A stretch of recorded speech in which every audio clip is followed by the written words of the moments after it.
Spoilers. So we just watched Amsterdam by David O. Russell. It's just me and Mud. We're usually the ones out there with the new movies, hitting you with the hot, fresh audio-only reviews. How did you feel going in? I hate to say I was optimistic. Okay. But I really liked the trailer. I knew it wasn't getting good reviews. Okay. But something inside of me was like, maybe, just maybe it's good.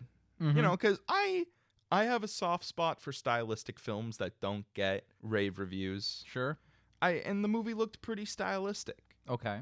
And I feel foolish for doing that. Yeah, well, I can't blame you. I mean, everybody and their grandma from Hollywood is in this film, so... Yeah, it's got a stacked cast. And this film is an amazing example of you can have some of the most talented actors in Hollywood. You got Rami Malek, Christian Bale, Anya Taylor-Joy, John David Washington, Michael Shannon. Mm-hmm. And if the script isn't good, the film is horrible. This... Oh, man. You often say a film lives and dies by its script. I don't agree in every case, obviously, but this is certainly a situation like that. This is murder by script. This is murder by script. It's a murder mystery. The culprit was the script. It was really... I was insanely bored.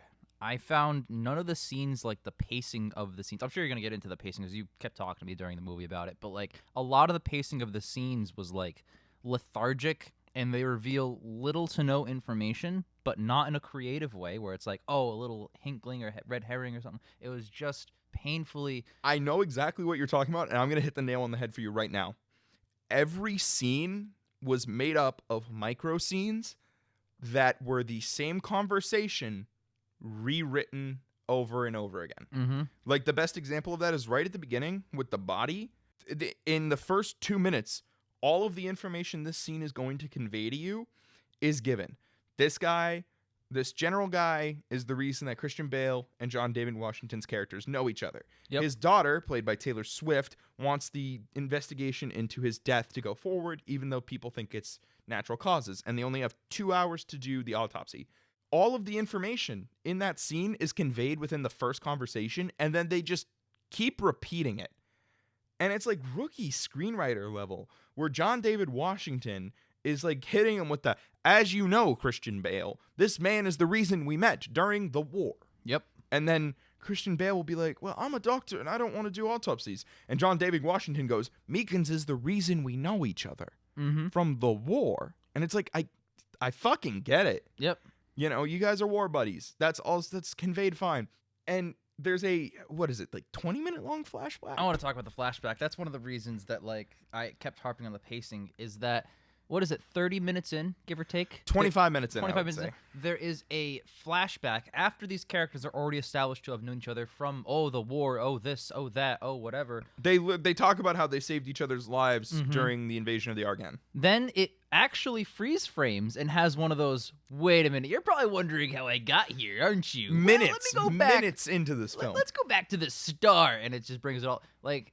Are you kidding me with this? Like, this is like an acclaimed director who people like genuinely like. This is like the cheesiest fucking bullshit film school, get out of my face kind of shit. And it's a flashback to establish Margot Robbie's character as the third lead of the film, who hasn't been in the film up until this point. Okay. And then she disappears at the end of the flashback, and they don't know where she is. And it's an extended flashback. It's the reason the film's called Amsterdam. Christian Bale, John David Washington, Margot Robbie had a right good time after the war for about a year, living together in Amsterdam. Yep. In the next scene, we're reintroduced to Margot Robbie's character. Yep. After years of separation. I said to you in the theater when they met Margot Robbie's character at the mansion, I was like, this is where the flashback should have been. I then turned to you and said, don't make it a flashback, put it at the start in order, it makes more sense. Yeah, like a cold open. First off, you can shorten that significantly. Sure. You can shorten that significantly. And that's, okay, now you're dancing around my main point. This feels like an assembly cut. Oh my God, there are scenes that contradict themselves. Like at the gala at the end of the film, Christian Bale's wife is like, honey, my father wants to help you with all this stuff. And he jokingly says, oh, should I go get my toothbrush? And then in the next, I swear to God, it cuts to the same scene where she's like, so you'll be coming home, right? And he's like, no. And it's like, whoa, whoa, whoa, whoa, whoa. where was the character growth when he decided this? Yep. It feels like he had 2 versions of that scene written And then cut them in half and splice them together, but they don't roll together. Or how about, we all met in France? Or when Oh no, we all met in Amsterdam. No, you didn't. You met in Belgium. you actually met in Belgium. And you thought she was French. That doesn't track. Doesn't track. But no, this feels like the kind of thing where this is the footage that just all of the footage that was shot from the script is in, and now it's in the template on Final Cut Pro or Avid or whatever. Whatever you use. And you got the director, the editor, and all the producers sitting around going like, okay, this is what we have. How do we cut out the best movie possible? And they didn't. They didn't cut it. They left it. There are so many scenes where it just ends halfway through the conversation. Yeah. And like, it's just... I think the movie's trying to play that off like comedic timing, but I don't buy that. Also, Christian Bale's the main narrator, but he's not the only narrator. Yeah, that's and like, tough. there's a couple narrations from John David Washington's character, Sure. and Margot Robbie's character. Mm-hmm. Yeah, But they don't last. They're only during the flashback. Man, it also harps back to like the fact that the flashback, A, it's the only flashback in the whole movie. B, it's like extended. C, it's really early on where it doesn't need to be. D, why was it a flashback? I already harped on that. It completely derails the film. There's also technically there is a small flashback when they explain how they went to the mental ward, which by the way, John David Washington and Margot Robbie's characters just apparently walk into a psych ward. Mm-hmm. Just walk in. Yep. Like that's just plot convenience. Also, like, not for nothing, but 100 years ago, a woman and a black guy, nobody else walked directly into any even building. in New York. Even in New York, like, come on. Especially given the fact that like it's explicit that the bad guys in the film want to kill black dudes. Straight up. And you're just telling me that this mixed couple literally just walked into a sanitarium where they're just lobotomizing black people. Yeah. Like that's the takeaway from that scene that you're supposed to have. Sure. Yeah. Is that they think the reason they let John David Washington in is because they think he's just here for an appointment. Uh-huh. And the appointment is a lobotomy. Right. Yeah. And it's like, what the fuck's going on? Yeah, because the Council of the Five is like they're the diet Nazis. Let's They're talk gonna about. be- Do we want to talk? I want to talk about the Council of Five. Let's do it. So there's the conspiracy of the film is the Council of Five or the Committee of Five or the Committee of the Sound Dollar. Sound dollars. That's what it was. Yep. Their symbol's 2 5s crossguard. And I'm like, it looks like a swastika. So yeah. And then the plot twist is it is a swastika. They are Nazis. I'm like, come on. I don't know if that was played like a plot twist or if it was supposed to be like duh. Like Either way, it clear. just sucked. It was the writing was Because they're like, yes, American businessmen are awful and evil. And I'm like, yeah, you're right. So it doesn't have to be Nazis. No, yeah, that's like my whole It can just point. be business. You're splitting the difference here. Mm-hmm. But 2 things.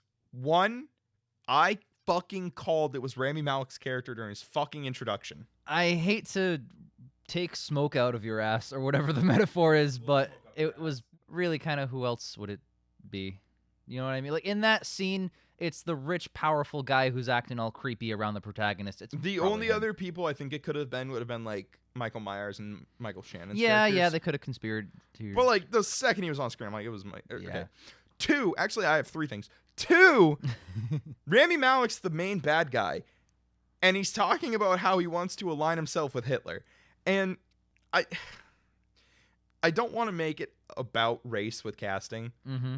However, they explicitly cast Rami Malek and Margot Robbie as siblings in this film. Yeah. They don't look remotely alike. Mm-hmm. Rami Malek's Egyptian. He is. He's from Egypt. He's from Egypt, Mm-hmm. or at least his family is. I think he might have actually been born. I'm going to look it up really fast. Yep. Either way, it doesn't really matter. The point is, Rami Malek is explicitly not white. He's 100% Egyptian, Mm-hmm. and the film plays it off like he's white and that he admires Hitler. Yeah. And it's like, I'm just sitting here, I'm like, he doesn't look remotely fucking white. He has yeah. tan skin and curly black hair. Mm-hmm. And they like cut it short to like hide it. I'm like, I can still see. Mm-hmm. And I'm just like sitting there. And in my mind, I'm like, I know Rami Malek is Egyptian. This motherfucker's not white. Yeah, I'm all for diversity in Hollywood casting, but like when the character's supposed to be a white supremacist, it would help if they were white. Mm-hmm. I guess so. And then 3, the final thing, the other members of the Council of Five, the big reveal, they walk in the room. It's just some fucking dudes. Yeah. It's nobody we've met before. It's 5 randos. It's 3 randos, Rami Malek and a reluctant Robert De Niro. Mm-hmm. And then at the end of the film, when they're like, oh, you need to make your speech now. This is what you're talking about with the assembly cut and the script being all over the place. Tom, Rami Malek's character, is like, I'm fully behind you in like the big scene where they're forming the conspiracy within the conspiracy. Sure. Where Robert De Niro's like, I'm going to go out there and I'm going to give that speech and I'm going to, reveal the plot. And Rami Malek's like, I completely agree with you. Only to then 110% backpedal behind the stage to be the twist villain, quote unquote. Yep.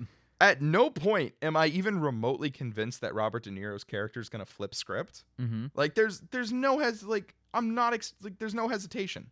Also, like, not for nothing, but like the execution of a lot of that, the way that certain scenes or information was revealed, like with the Rami Malek twist, I want to talk about 2 things in the same revelation when he's a Nazi. Go right? off, King. We're halfway, 2/3 of their movie. They have 3 pictures covered in a white tarp on the wall, and Robert De Niro comments like, I wonder what's under them. I'd like to go take a look or something. And then the scene just moves on, and we don't go back to that. And then later it's revealed that they were 3 photos, one's of Hitler, and there's just 2 dudes, it's 2 friends, I think right? it's like Mussolini and then Himmler, maybe? Yeah, whoever. Who It's cares? evil people. But, like, it's the kind of thing where it's like, okay, well, you set that up, and now you're pulling the rug out from under us. How was the audience supposed to know that's who it was? Also, why the fuck does he just have that in his office? Just chilling, but under a tarp. Big chillin'. Why would you want to public? If this is such a secret, important organization, you wouldn't hang up 1 evil Nazi guy photo, let alone 3. And it keeps building because the original plot of the film was a murder mystery. Mm-hmm. That gets abandoned because the thing is with that murder mystery is from the outset, they're innocent. They're very clearly innocent. Like the cops giving them a lot of leeway. John David Washington's character is a lawyer. Christian Bale's character is a doctor. Mm-hmm. They have physical evidence that the woman who was murdered was actually their contracted employer. Yep. Like, and there's a lot of like, I want to go back to the execution thing too. When the twist is being revealed, one of the things is the hedges are shaped like a Nazi symbol. oh my God, that's so stupid. It's A, stupid. B, the commentary, like the narration from Christian Bale, where he's like, "Wow, you got to be some kind of fanatical weirdo to have even your hedges be that." Like, and you got to look at it from on top to really notice. it felt like some real She-Hulk cringe with the meta shit. Like, I don't want any of that shit in my movie. Holy fuck. And then, like, the Council of 5 is just 5 guys. And then, when Robert De Niro doesn't give the speech that they wanted him to give, because why the fuck would he? They just try to shoot him in front of people. Yep. Just a public execution. And I'm like, what is the fucking plan here? I don't understand. I don't understand your intent. Yeah. I get what they wanted. They wanted Robert De Niro to give a speech that would rally all the soldiers to go to the White House and throw Roosevelt out and establish him as president or something. But if you publicly execute him during the speech where he's unveiling the plot and defying you, then he's going to be the ultimate martyr against you. That's what I'm saying. And, So, like at the end of the film, Christian Bale's like, oh, all these big tyrants with their power. And I'm like, you're right. However, there are still other people who bore witness to this. And there are still people, like there's one guy who owns a publishing company. There are rival publishing companies who aren't explicitly pro-Nazi. Yeah, absolutely. They're still big media conglomerates, sure. But they'd see the value in at least printing the fucking truth. Yeah. Because guess what? That incriminates their rival. Boy, does it. It's just, it makes no fucking sense. The murder of Taylor Swift doesn't matter because we saw who did it. Yeah. It sets them down this journey, but it becomes irrelevant after like the first act. Yeah. It doesn't matter to the point when they meet Margot Robbie's character in the mansion. Yep. Again, after 12 years. And they bring up Liz was the one who sent them there. They don't tell her that Liz died. Mm-hmm. That doesn't come up in the conversation. No. I don't understand. I feel like they shot multiple scripts. They probably did. They probably did. And they just forgot which scenes were in which part. The acting in this film's awful.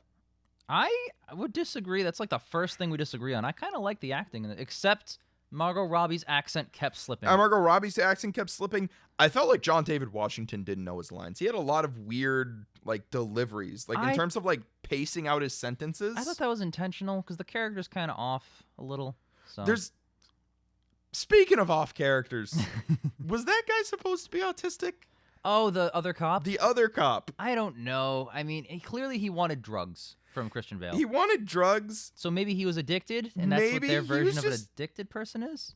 But He was just acting weird. And I think it was supposed to be comedic relief, but it was just like, the fuck is wrong with this guy? yeah, I don't know. I'm not going to say they all hit it out of the park, but I think all the heavy hitters, except the occasional accent flub, were actually really good.